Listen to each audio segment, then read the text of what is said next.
So we'll kick it off with a problem that's gonna, basically we're gonna be using for the rest of the lab to build on it. And that's the Graham-Schmidt process. So here's a snippet that's been taken actually from the Rob 101 textbook. And you can kind of see how, oh, this scroll wheel has a mind of its own. You can kind of see how this is suited pretty well for a looping iterative process. So V1 equals U1, V2, U2 minus the dot product of U2 and V1 divided by the dot product of V1 and V1, all multiplied by V1, and so on and so forth. You have the general step down here. That'll produce a set of vectors which are orthogonal. So they're going to be perpendicular.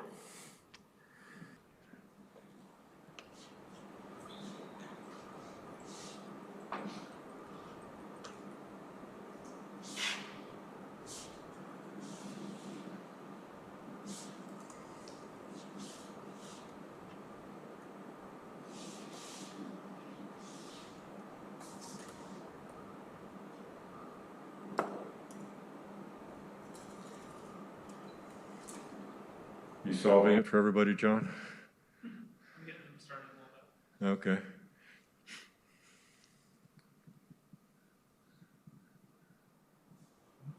So I guess I have questions. Let's go back to the general algorithm picture. How about?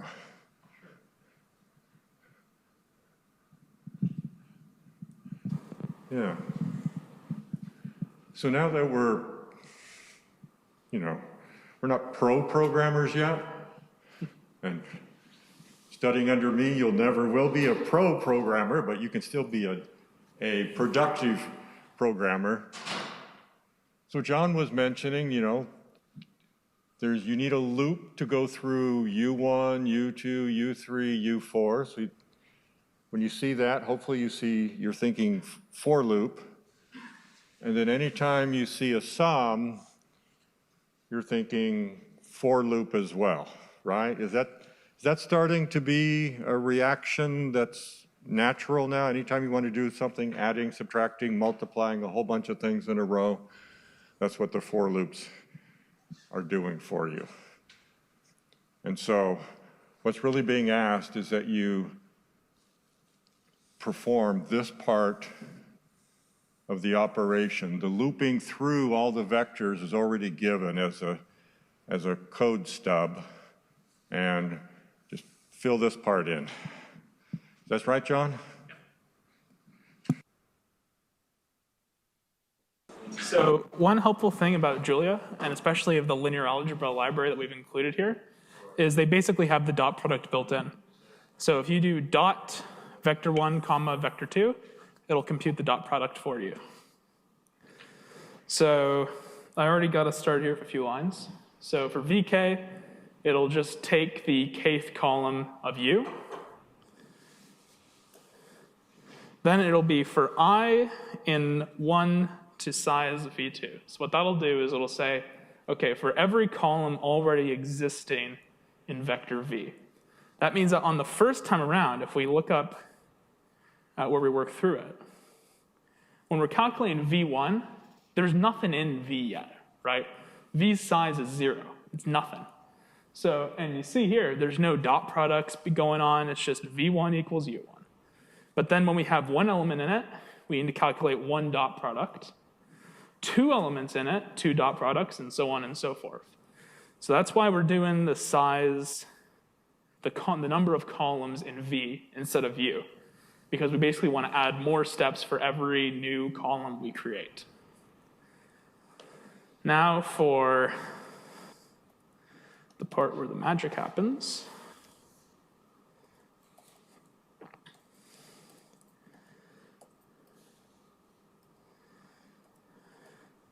So the dot command is included in Julia's linear algebra package, which makes our lives much easier.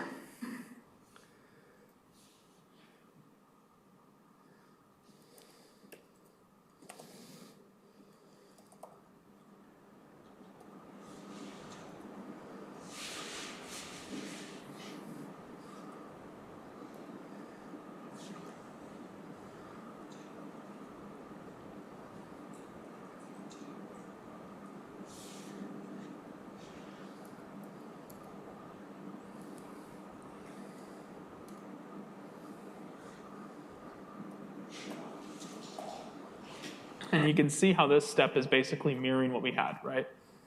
We're going to have the dot of the u vector, the dot of the v vector, divided by the dot of the v vector with itself, all multiplied by the v vector. And finally, the step that's thrown in already for us is the normalization. And there is our Graham-Schmidt function. Then you see when we run it on the self-test, if we did everything correct, yes.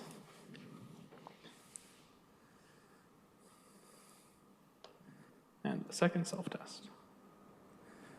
So that Graham-Schmidt, though, relies on us always having independent vectors in the matrix we fed in, right? Because if there are any dependent vectors, then one of our columns in Graham-Schmidt is just going to be 0. So if we want all of our columns to be positive numbers, or numbers at all, really, we're relying on the input matrix to be fully independent. But what if we want to generalize it so that any matrix can be fed in? Well, it turns out it's a pretty easy step. So for this bit, you've already actually written the code you need for it. It's the same as when you built Graham-Schmidt the first time. Except now, instead of unconditionally normalizing the vector and then adding it on to the back of v, we only do it if the norm of the vector, or basically its length, is greater than some tolerance. And here our tolerance is an incredibly small number, 1e to the negative 8. So 1 times 10 to the negative 8, right? So basically, if our vector is non-zero, then we tack it on. And yeah. Now you're just scratching your head. Okay. So you see, now this, it's the same code, it's just an extra check to make sure that our vector is non-zero. So this will only spit out the positive or non-zero vectors. So now it can be generalized for anything.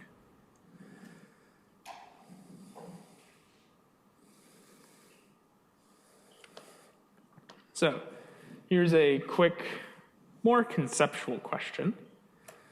Find a set of linearly independent vectors that span the columns of a wide matrix, more columns than rows. In chapter 10, we will call such vectors a basis. So already you know that if there are more columns than rows, our matrix has some dependent vectors, right? There's going to be some vectors in there which aren't really necessary. So you can use the Graham-Schmidt algorithm, specifically the second one that we just built here, Graham-Schmidt 2, in order to calculate this. So I'll give you a few minutes, really just a minute to do that. Yeah. B. We're basically leaning on the principle of the Graham-Schmidt algorithm here, that it's span preserving, so that the result of the Graham-Schmidt algorithm, V, is going to be equal to the span of the original matrix, U. So, but with the added caveat that all of the columns in V are going to be linearly independent. So when you're asked to find a set of linearly independent vectors that span the columns of a wide matrix, then the Graham-Schmidt algorithm is basically what you want to use. And it's a wide matrix, so we got to be prepared for the fact that some of our columns are going to be dependent, so we want to use our second Graham-Schmidt algorithm. We store the result of that in V. It's going to be this matrix of crazy numbers.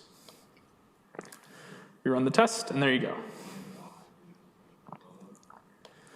So you see here,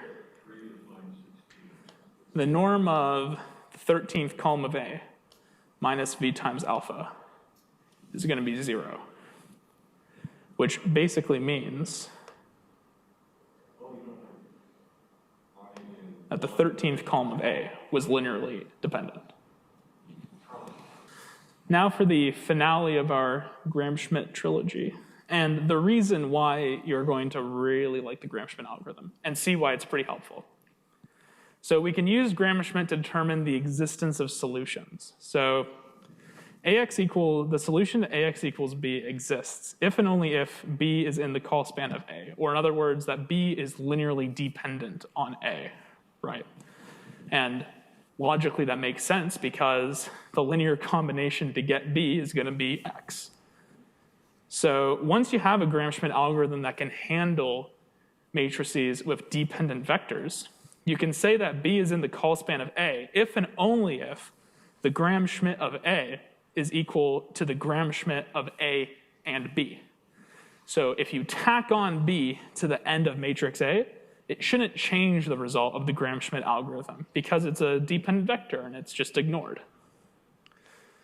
So we can check for the existence of solutions to AX equals B using the Graham-Schmidt algorithm. And when you're doing this, make sure you're using Graham-Schmidt 2 because that's the one we built that can handle the dependent vectors.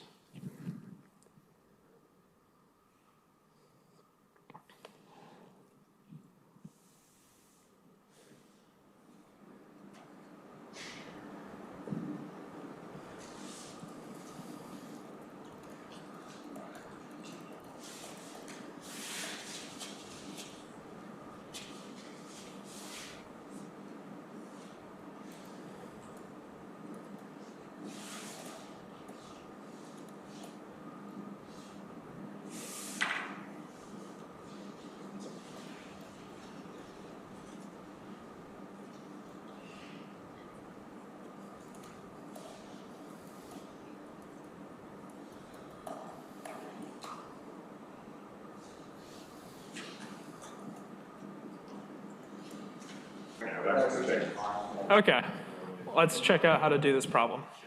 Super easy. When M by M, we're going,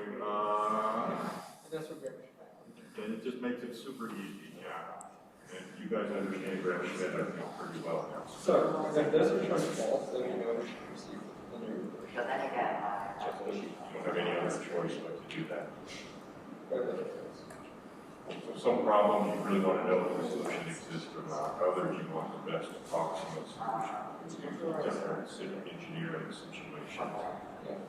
And we're just showing how simple tools are. I think once you get Graham-Schmidt programmed up and play with it a little bit, it becomes a simple tool to you.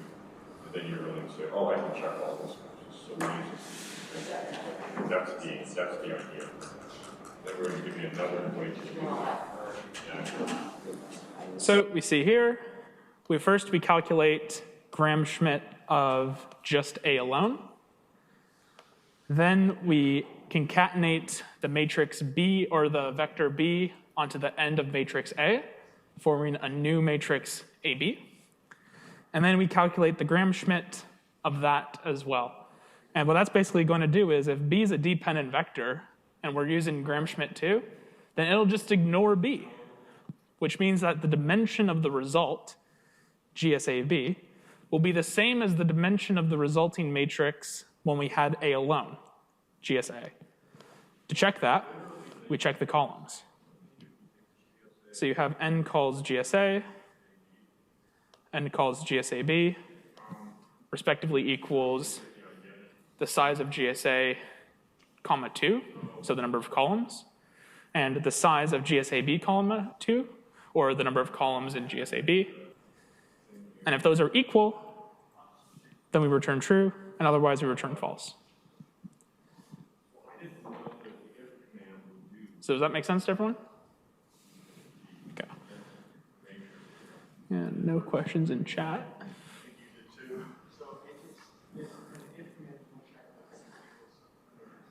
Well, apparently that's what this is really checking that every entry of A is the same as the corresponding entry of B. That's freaking amazing. Sorry. No, it seems to me a lot more work than checking the number of columns and the big matrix. It seems like that would be slower. Okay. Oh, just one little comment that we discovered. I mean, where's the output of the Graham-Schmidts? Okay, so these two these two orthogonal matrices, orthonormal matrices, they're actually the same when B is in the column span of A. And so it is, turns out, actually possible, instead of checking that the number of columns are equal, you can check that GSA is identically equal to GSAB. Now that's very slow. But there is one problem with that. Yeah? Julia will throw a fit if GSAB has a different dimension to GSA. So it won't go to the else. It'll crash here and say, I don't know what you're trying to compare. Really? It won't just say false and then go here? Nope. I think You have to do a right? try except block and then an if block inside of that. Well, no, I think we did it and it worked. So you can Really? just, yeah, why don't you just, it's not important at all. I think it's slower and everything. But just in case you did that, yeah, I mean, the two matrices should be identical. They should be identical when B is in the column span of A, and they should be not identical when B is not in the column span of A. Now, it's easier just to test that they have the same number of columns, because that makes the thing. But anyway, that made me laugh, okay, because it's cool. That works. I learned something new. I didn't know it could compare matrices of different sizes. You need to go do your thing? Yeah, I do have to leave soon, so. I'll leave you in the capable hands of Professor Grizzle then. Yeah, we'll just wrap up, because we've only got 2 or 3 minutes. We want to make sure Tribby has time. So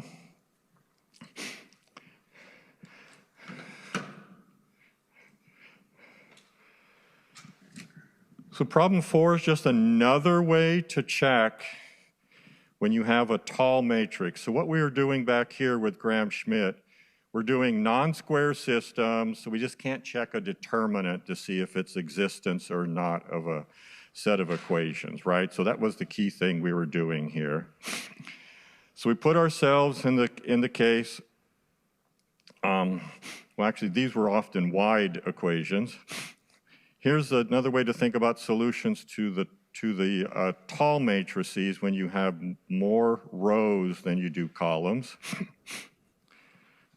So typically, there is not going to be a solution because you've got 10 equations and only 2 unknowns to solve it, okay? So typically, there will not be a solution. And so this is where we do linear regression. Now, if the columns of A are linearly independent, then we know how to solve the regression problem. We look at A transpose times AX equals A transpose B. A transpose times A is now square. If the columns of A are linearly independent, then we can solve for an X. And that will be the X that makes the norm of AX star minus B as small as possible. Now, if that small as possible is actually 0, can't get any smaller than that, but it's rare that it's going to be 0. If it's actually 0, then it does solve the original equation. And so one way you can check for solutions when A is a tall matrix is solve the regression problem and then just plug the solution back in and check if the norm is small enough for you to call it a solution. So it's just a clever observation. Monty kind of went through that when he was looking at the QR factorization solution. And so we'll let you play with that here. So you're just going to say, you want to return the solution if there is one to the solution of AX equals B, and if there isn't one, just return an empty vector or false or something like that. And so we don't have time to go through it, but your code would look something like this. So get it up on the video. So we're first going to check that the columns of A are linearly independent, so the determinant is non-zero. Here I'm cheating because I'm just doing it in lab, and I'm assuming A transpose A is small, so doing a matrix inverse isn't that bad of a sin, okay? And then, so this is the least squares solution, x equals inverse A transpose times B. And if that norm is sufficiently small, we return x, otherwise just return an empty vector. So that's a real simple way to check if you have a solution when you have tall equations. So we've got it. You can look at the video to get the code, and then you can play around with it. And 5, we knew we wouldn't have time to get to that, so it's just there for your viewing pleasure. Okay, so we'll stop here, and Tribby will have you, you get a few minutes break, and Tribby will take over. Is Eva helping you today? No? Oh, pure Tribby, 100% Tribby. Yes?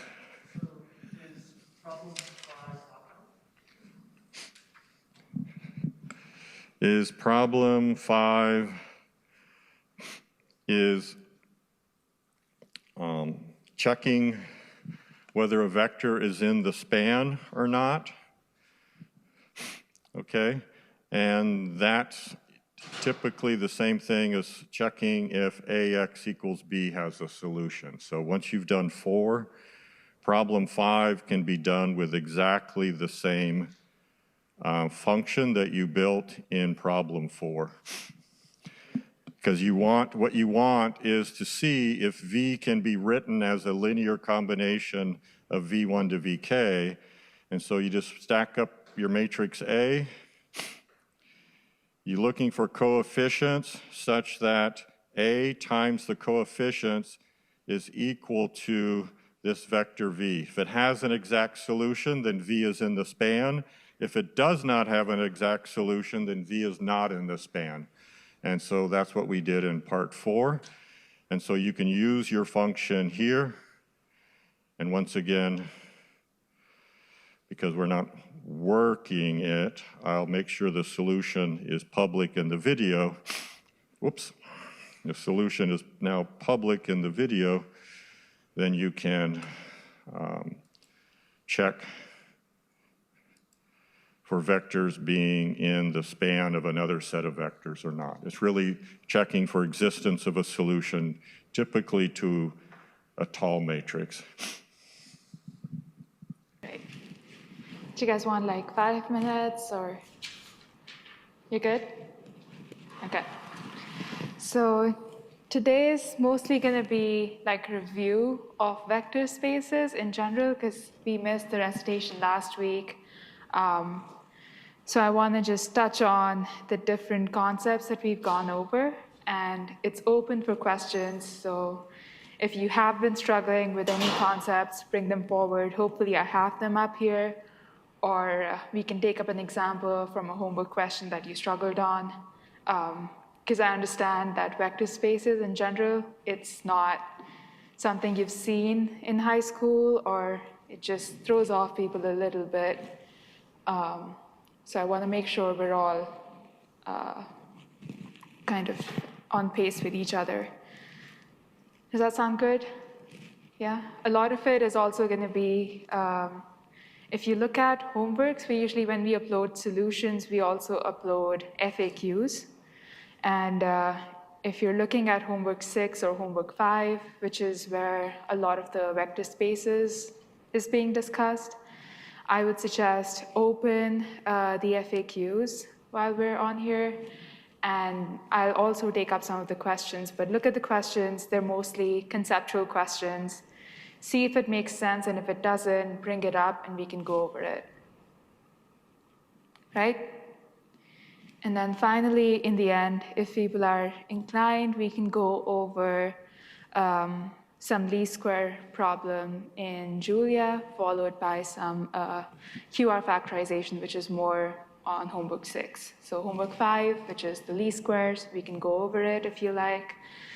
And we can also go over Graham-Schmidt and all of that you see in homework 6 in Julia. Yeah? Sounds good? Right. So questions right off the bat, or should I go in? No? Okay. Look up the FAQs. If you get questions that seem daunting, just bring them up and we'll go over them.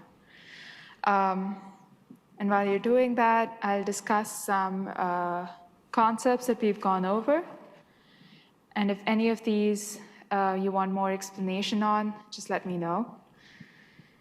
So when we started vector spaces, first thing we started with was with linear independence and dependence. We said that a set of vectors is linearly independent if the linear combination of them, which is this, results when it is equal to 0 if you can only find trivial coefficients. And when we say trivial coefficients, we mean non-zero coefficients. So if you can find alpha 1, alpha 2, alpha m, such that they're not all 0, that means that the set of vectors v1 to vm are linearly independent, right? Then the opposite of that was linear dependence, where if you could find alpha 1, alpha 2 non-zero, such that you got the 0 vector as a linear combination, that means it's dependent. From there, we understood what it means in the context of finding solutions for Ax equals b. We talked about existence of solutions, and we talked about uniqueness of solution. Do we remember that? Yeah? And then from there, because we were talking about scaling things up, we wanted to look into how we could use LU factorization and all of those other things to see linear independence, dependence, and the whole existence uniqueness formulas, right? So we talked about the pro tip. So instead of using the definition, finding out alpha 1, alpha 2, alpha m, which is sometimes really hard, we proposed that we will look at the LU factorization of either A, if it's a square matrix, but in the more general case, we'll look at the LU transformation of A transpose A, right? And we would say that the matrix A has linearly independent columns, v1, v2, vm, if A transpose A is like the LU factorization of A transpose A has a factorization such that the upper triangular matrix U has no zeros in the diagonal. Do you remember that? Yeah? If we're able to find the LU factorization of A, and the U matrix has no zeros in it, we know that the U is then invertible. Determinant of L is always 1, which means A has a non-zero determinant, which means that A or A transpose A is in fact invertible, which means that columns of A are linearly independent. Does all of that make sense? Yeah? Yeah? Are there like different situations you have to use each of these, or can you use one for like every time? Well, depends on the question, but in general, these are like, they're equivalent. So you could do one of these and the other is implied. So if I am able to prove that v1 to vm, if somehow I know that the set of vectors is independent, which means I can conclude all the other things from there, right? So whichever one of these is easier to find out, which in most cases is going to be the fourth thing, right? Doing the LU factorization, looking at the zeros. I think that's probably the easiest way to check it when you're doing it in Julia. And from there, we take out the inference the other way, where we're like, oh, because there were no zeros in the diagonal, it means that the columns must be linearly independent, right? But if I was just to give you like 2 vectors and I ask you, is this linearly independent? The LU factorization will be an overkill, right? Yeah. Okay, so this was mostly like homework 5, or even before, right? And then from then, we moved into like more abstract stuff. We talked about subspaces, spans, basis vectors, and all of that, correct? So do we remember what a subspace is? Kind of, sort of, yeah? So a subspace, we're going to talk about, so the way I like to break it down is subspaces are special subsets, right? Do we know what subsets are? Right? So if we have a subset of, so a subset S is,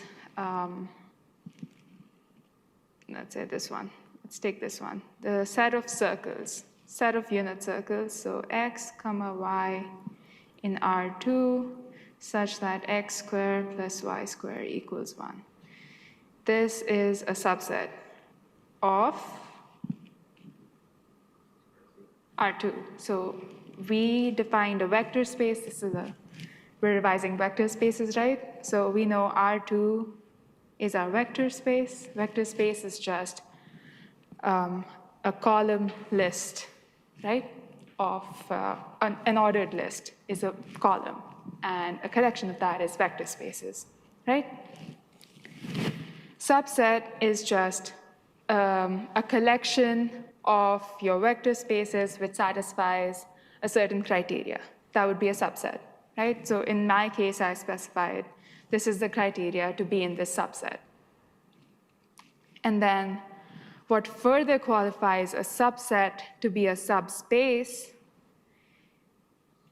is that your set needs to be closed under scalar addition or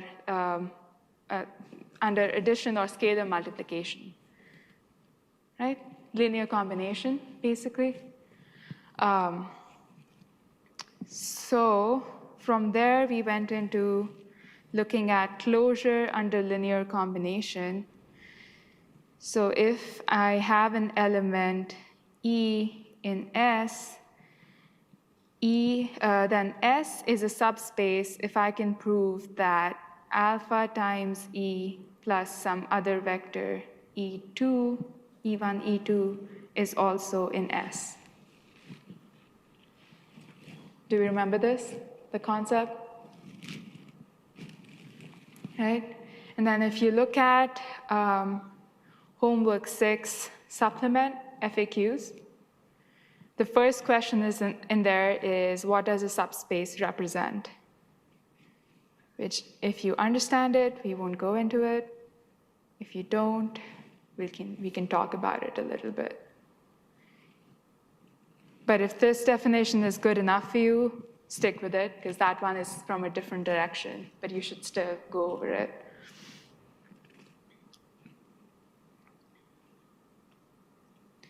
And then, so the next question that I can maybe ask you about subspaces is, why is it that the 0 vector always has to be a part of a subspace?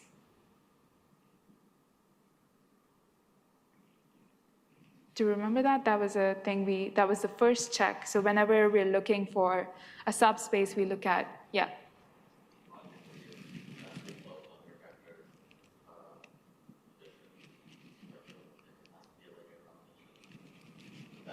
Alpha and beta being 0, making a 0 vector. Mm-hmm. Right? So by that logic, the 0 vector has to be Exactly, yep. So the answer is that if it has to be closed under scalar multiplication, which we said that it was, that means that for any scalar C in R, C times V should be in the set. And we know 0 times any vector will be 0.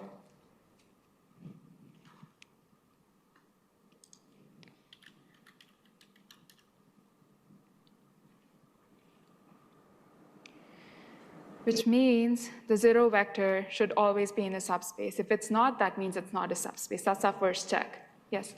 Can you give like an example with like vectors with like numbers? I feel like that would be a little helpful.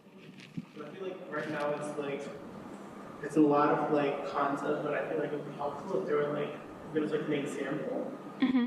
Could you like do that or like post an example online to look at? Sure. I think even if we look at like this one, so a set of all unit circles, or do you want like Like with like numbers? with like numbers? Okay. Well, true. Okay. Let me think of an easy one we could do. Yeah. So a set such that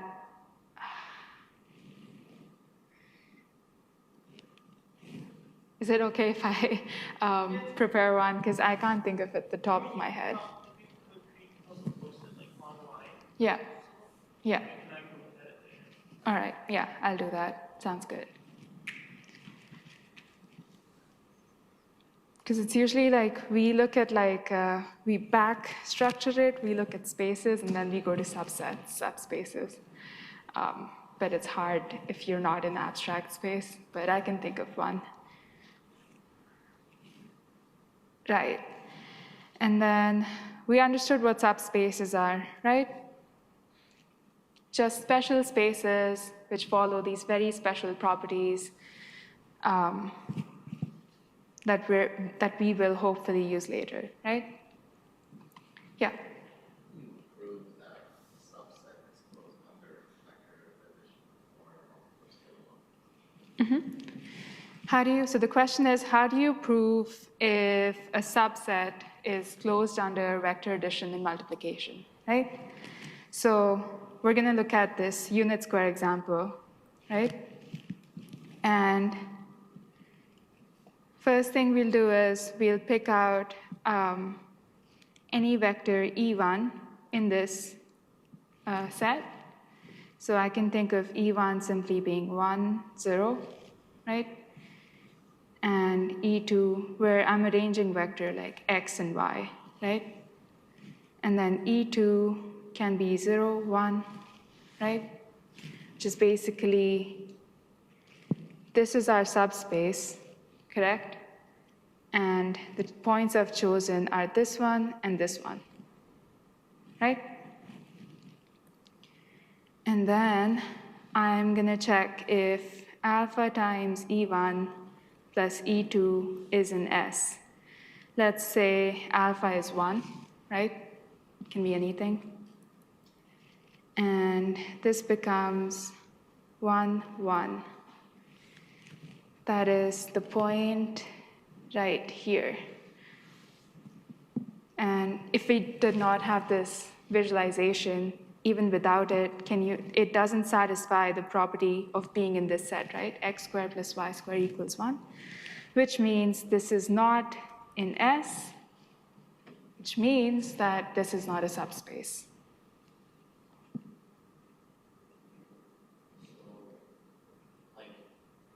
If you were to prove it, if there was a valid subspace I had, and if we were to prove that it was, you would just have to, again, pick out two E1, E2, do any linear combination, and it should lie in that subspace.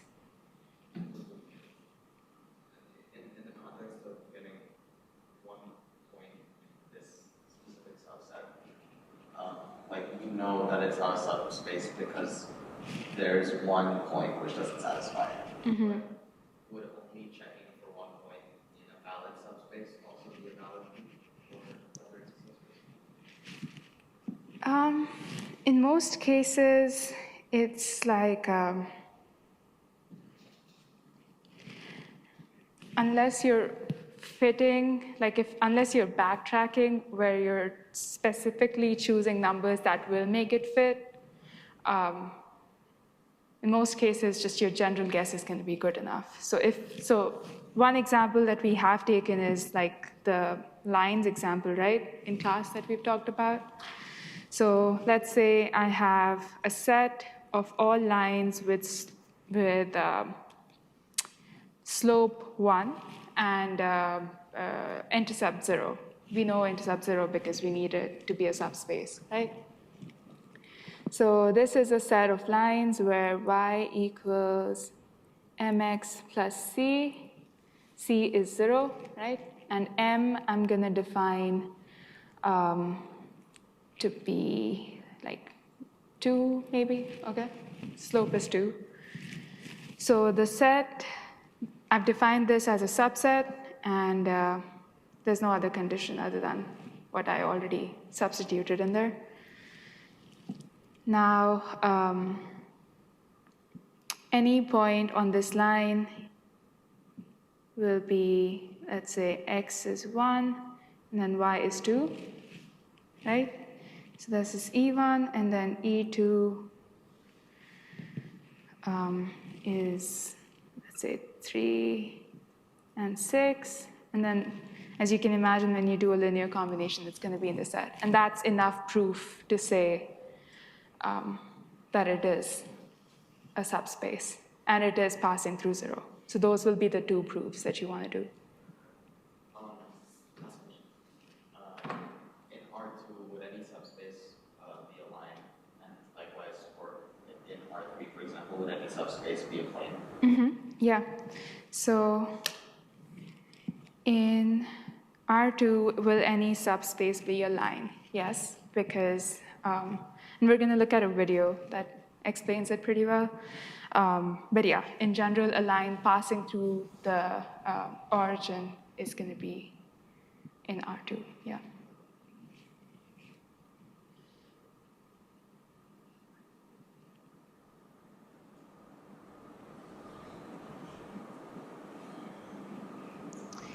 Or more specifically, you can't really see, but it's, we'll look at it. Even if in R3, right?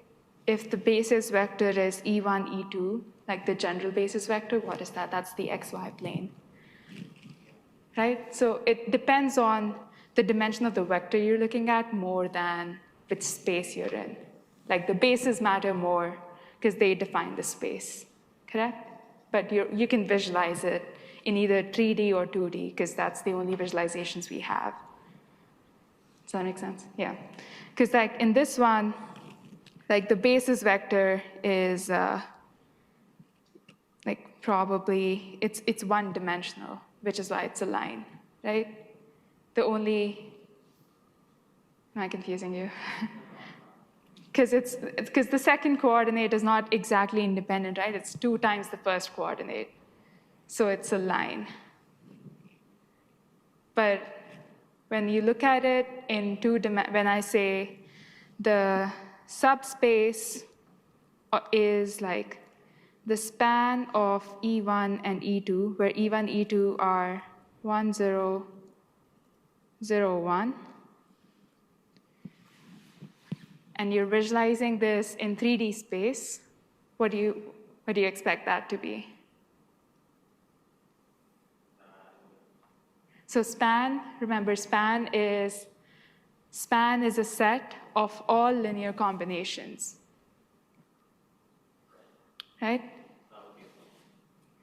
So linear combination of this would be alpha 1, 1, 0 plus alpha 2, 0, 1, where alpha 1 and alpha 2 can be any values, correct? If you add them, these are basically alpha 1, alpha 2. So it is, and alpha 1 and alpha 2 can take all values between -infinity to infinity, right? What is that? That's the xy plane, right? Does that make sense? Good? We'll get back to spans, and we'll talk about this again. I'll show a video. We'll be caught up. Yeah? Okay.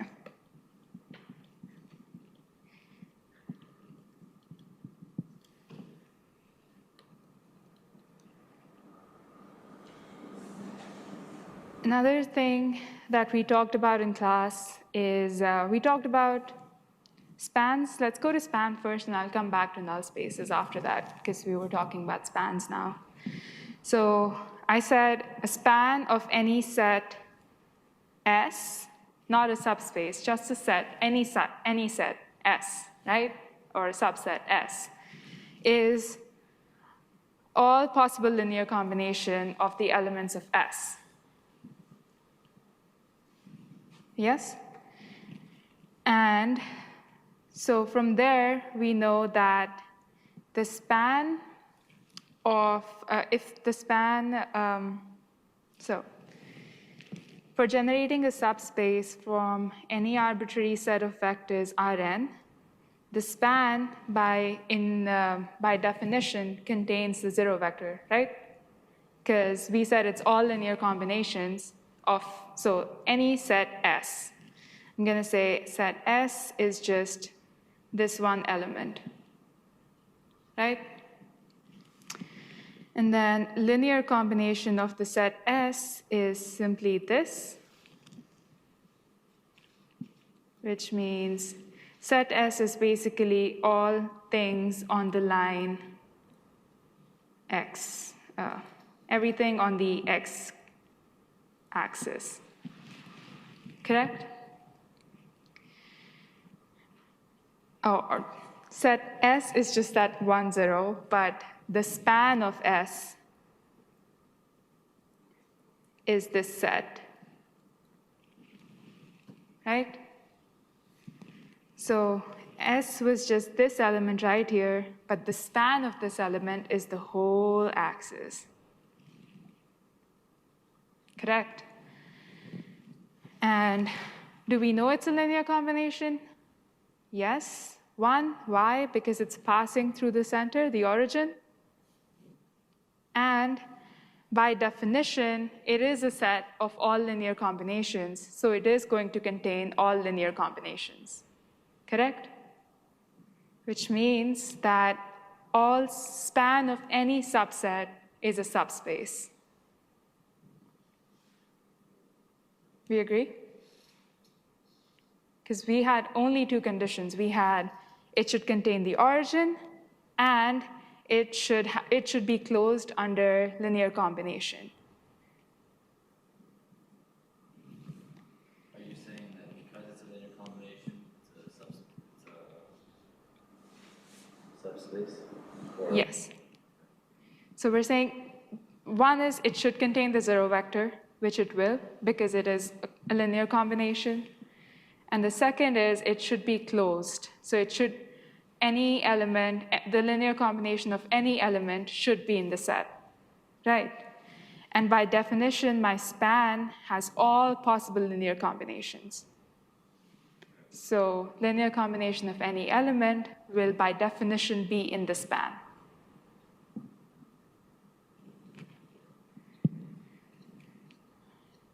Now, what's helpful in here is,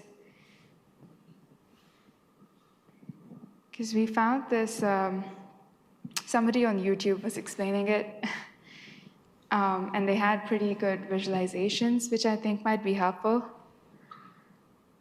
And I'd also share the YouTube channel in case you guys are interested.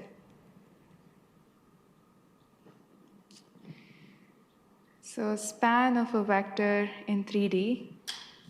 So we're looking at span of these two vectors. And these two vectors can be anything, right? So let's say this vector v, oh, I can't write on that, but this vector v is like, look at the endpoints. That's an easy way to look at what the basis vector is, correct? For the general case, we had this one, right? X and Y. And then I would look at the basis, the natural basis vector, call this point 1, 0, 0, 1, and then I say E1 is 1, 0, and E2 is 0, 1. Now, consider any arbitrary basis vector. This is V, this is W. Let's say this is 4, 3, 3, right? So I'm going to say my vector V is 4, 3, and W is 3, 3. I can, if you trust me, I'm going to tell you that these are linearly independent. One way to tell that is because how would you get one from the other, right? I don't know how else to explain it, but let's say you have V and W, two arbitrary vectors in 2D. What will be the subspace of V and W in 3D? So just a linear combination of it, right? So we have two vectors, V and W, and we're just going to take, this is for 3D. Let me see if I have the one. OK, let's look at 2D first. So span of these two vectors. Have anything to do with lines? Well, this isn't the etymology. Hold on. We're going to not listen to him.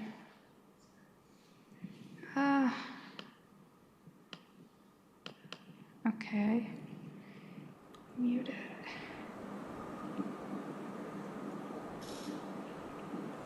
Cool. Right? And then A and B are linear combinations, like they can be scalars. And then V and W are any general directions there. And we know how to do vector sum, right? That is, we agree that the pink vector is the sum of V and W. And then, as we said, that's just a plane, right? When you're in 2D. And then if your vectors are linearly dependent, which is what's happening right now, right? Then the space is just reduced. So it's one-dimensional, so it's a line.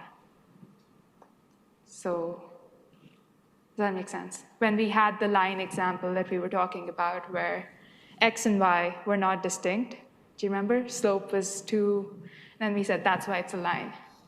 But if you had some arbitrary vectors, V and W, where they're linearly independent, you're preserving the rank of the two-dimensional vector, then it's going to be a plane. But if it's dependent, it's going to be a line, because we dropped a dimension. It'll be more clear when we talk about rank in the next, or more confusing, I don't know. But we'll talk about rank in the next lecture. This is in 2D, and then in 3D, as you can imagine, it's going to be a plane for two vectors, right?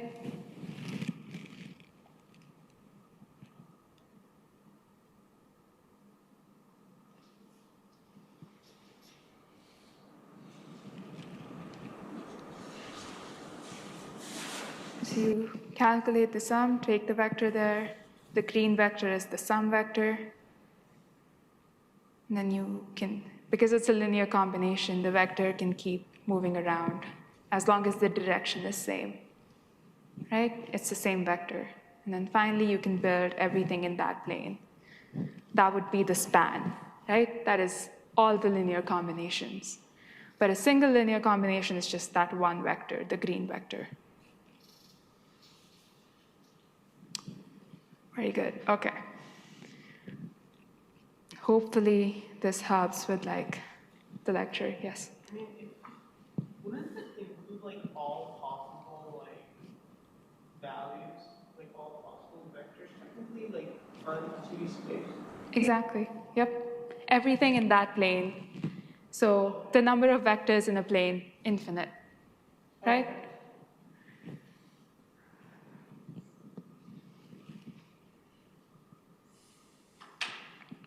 OK, so we understand what a span is. We understand what subspaces are, right? Next thing I think that was challenging is talking about null spaces. And there's a lot of that in homework 6. So a null space of a matrix is just the special set of vectors such that A times that matrix is going to give you the 0 vector. Right? This is the definition we've seen in class.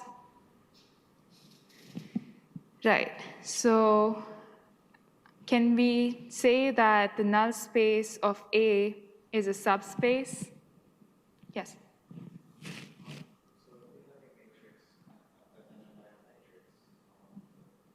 All the columns are linearly independent, would that mean that all space is empty? Yeah, null space is just the zero vector at that point, right? Because you multiply anything with zero vector, it's going to be zero. Which leads us to that question. So you should be able to prove why null space is a subspace.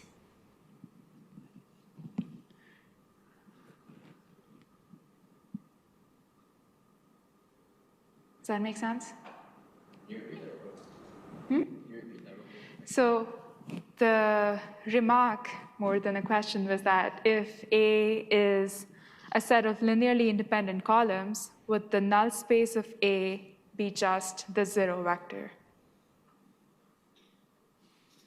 Does that make sense?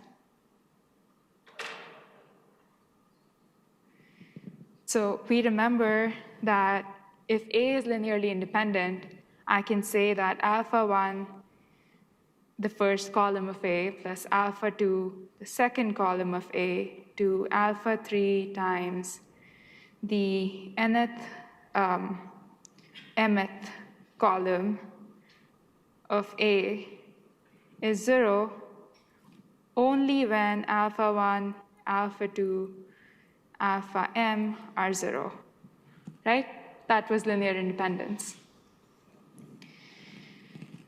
So if it is the case that all the columns of A are linearly independent, then this set of vectors, how can we write this? This is the same as writing A times alpha 1, alpha 2, all the way to alpha m, right? That's how you'd write it. That's matrix multiplication, right? So if A is linearly independent, then these have to be all alpha 1 to alpha m have to be 0, which means the null space can only contain the 0 vector. Did you say that means it's a subspace? Now we have to prove that the null space of any matrix A is always going to be a subspace. Yes? All null spaces contain the zero vector. Exactly. We just proved that all null spaces, because the smallest null space is the 0 vector, right? Which is when A is all the columns of A are independent. So it does contain the 0 vector always, but if there is a linearly dependent column of A,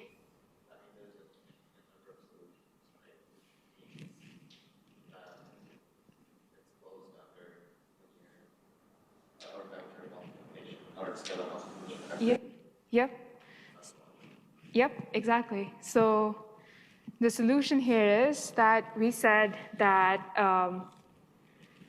the null space of A, we're defining it to be all the set of vectors such that AX equals 0, right?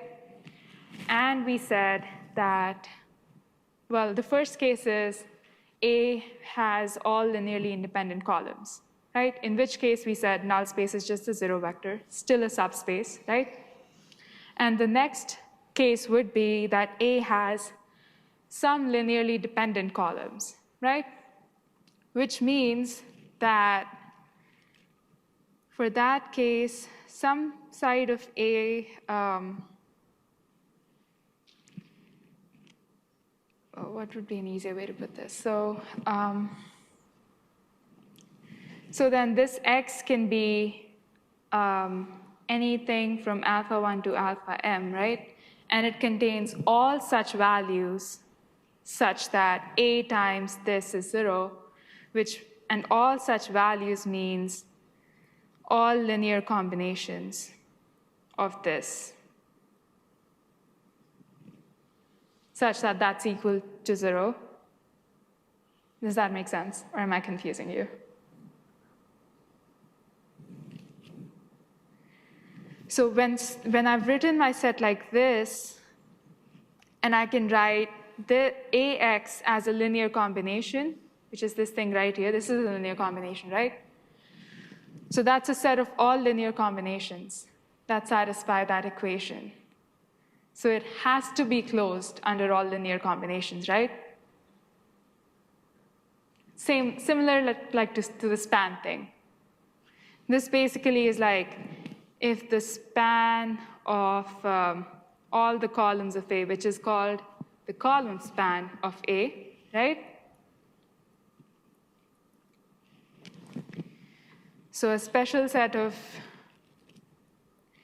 not exactly, but like when it's dependent, you'll find a certain space of vectors which will give out the 0 vector, and that's always a subspace. More clear maybe after we talk about rank. About rank, I think next lecture, or maybe the lecture after that, we should talk about rank of a matrix. I don't know, have we talked about it? I haven't heard of it. Like in the homework, we're doing it, like find the null space of matrix A. Mm-hmm. We're basically solving for like x and ax equals 0. Mm-hmm. And if the x's are just 0, well, that's the x in null space. Okay. X belongs to the null space of A. Null space of A is all the x's that will give ax equals 0. All possible x's. And then any x you find such that ax equals 0 belongs to the null space. So null space is all encompassing, all linear combinations that can give 0. Okay. Yes? So, by this logic, is null space either just the 0 vector or infinite other vectors? Is there no in between? So a null space can be just the 0 vector, we know when, right? Or it can be the infinite space of vectors. So if there's like one vector, then it'll be the linear combination of all of that. So depending on the dimension, so let's say we're in 2-dimensional space, and there's one linearly dependent column in A, then your null space is a line. Does that make sense? Like we were talking about the line example, right? When we were talking about the subspace.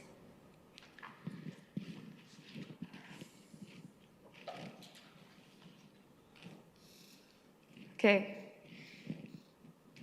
Then one thing in the FAQs, and I put the link here, which I cannot access because I am in editing app, but if you click that link, it'll take you to the Homework 6 FAQs, where they talk about why the null space of a matrix is important. And where this comes into play is when we're talking about, the general idea is when we're into underdetermined system of equations, which is when we have infinite number of solutions, we can say that the infinite number of solutions actually come from the null space of A. Right? This might actually be helpful, so I'm going to open that answer so we can go over it, because I know nobody's looking at the FAQs, which is, you should. It's very helpful. So read what the subspace is, why the 0 vector test is enough to prove that it's a subspace, right? What is a null space? Why is it important? So we can say that suppose ax equals b is ax0 equals b is a solution of ax equals b, and I know that ax bar equals 0 is 0, right? So I have a null space. I have a set of vectors such that ax equals 0 is satisfied. So if I'm finding solutions for ax equals b, and I have a solution such that's called x0, somehow I find one solution that satisfied the equation, right? We know that it's not independent because we were able to find ax equals 0 such that it is not just the empty vector, the 0 vector. Is that confusing? Make sense? Should I reframe it? OK.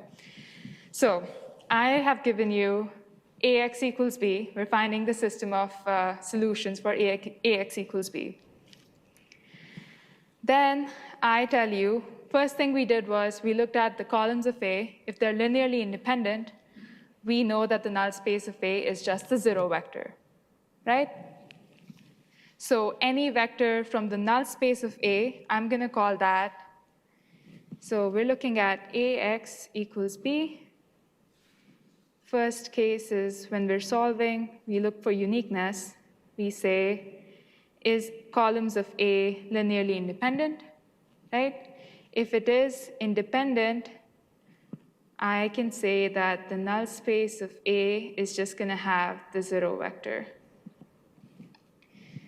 In which case, there is a unique solution, x bar, such that ax bar equals b, given b is in the column span of A.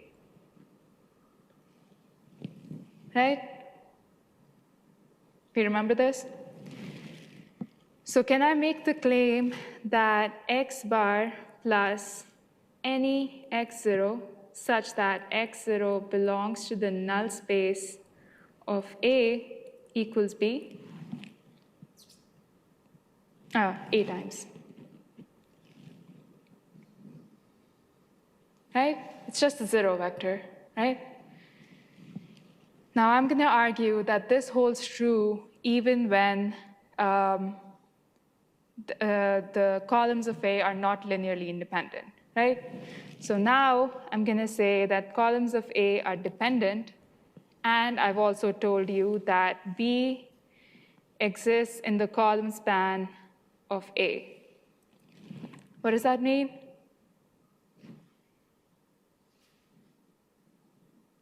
This is existence, right? Existence of solution, we proved. So a solution exists to ax equals b. Is the solution unique? No. What does that mean? Infinite number of solutions, right?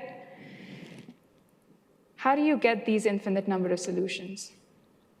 I'm going to argue, again, I'm going to say A times x bar plus x0 equals b, where ax bar equals b. X bar is a solution I found. There's infinite number of them, right? I found one solution, ax bar equals b. And then x0 is any element in the null space of A. It can be 0. It can be any of the other elements, because now A is dependent. So null space of A is going to have more than the 0 vector. But when we open this, this becomes ax bar plus ax naught equals b. And by definition, we said, because this is in the null space, x0, this is going to be the 0 vector, A times x0, right? Which means that we calculate null spaces for when there are infinite number of solutions.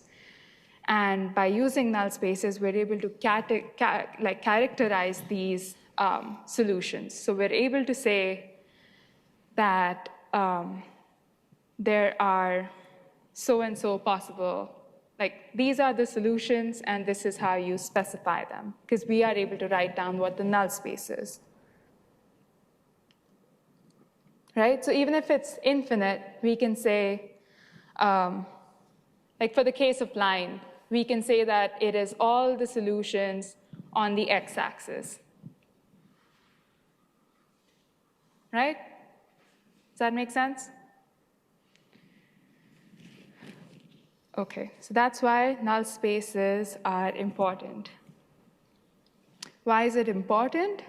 Like, where do we use this in application? So let's say we're talking about an underdetermined system of equations, which means we have fewer equations, fewer variables than the number of equations. I said it the other way around. There's a lot of possible solutions, right? And there's fewer equations than the number of variables. So let's say you're finding x and y, but you only have the equation for x, right? So y can be anything. How do you find out what are possible values of y? When I know the null space, I'm able to categorize a set of solutions, right? So in this case, I found out a set of solutions S because I understood what a null space was. So I could make like a closed circle of a subspace and say these are the set of solutions that are possible. Then in a lot of actual problems, like real-world problems, we're able to use this kind of categorization to, let's say you have these are the possible equations, but I want an answer such that x is less than 5, which means, let's say this point is 5, so anything under than that is a good solution for me. So we come into like optimization problems like that, where there is, so like an example that we're talking about here, on Google Maps, you're going from point A to point B, and there are infinite number of ways to get there, right? You can go around it, you can take the longest route possible. And then that forms the set of solutions, the number of ways you can take, right? And then you optimize based on, I want to minimize the walking time, or I want to minimize so-and-so parameters. Which is why we need the concept of being able to categorize all our possible solutions. Finding a solution set is very important when you're working in engineering problems, right? We've motivated enough, yeah? Okay, I'm gonna probably stop here. I wanted to do some Julia examples, but we're out of time. The notebook is online. If you do end up going through it just as like a supplement for your homework, come up in office hours and I'll help you solve it with me.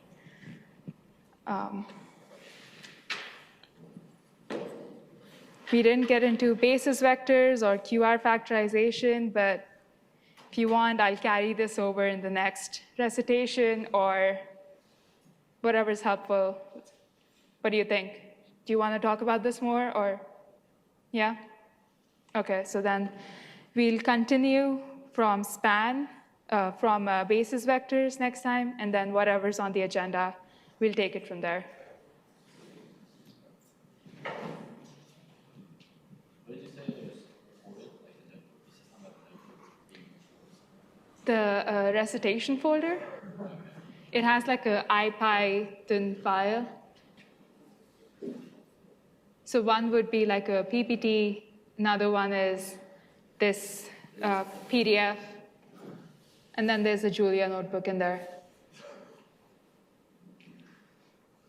Yeah?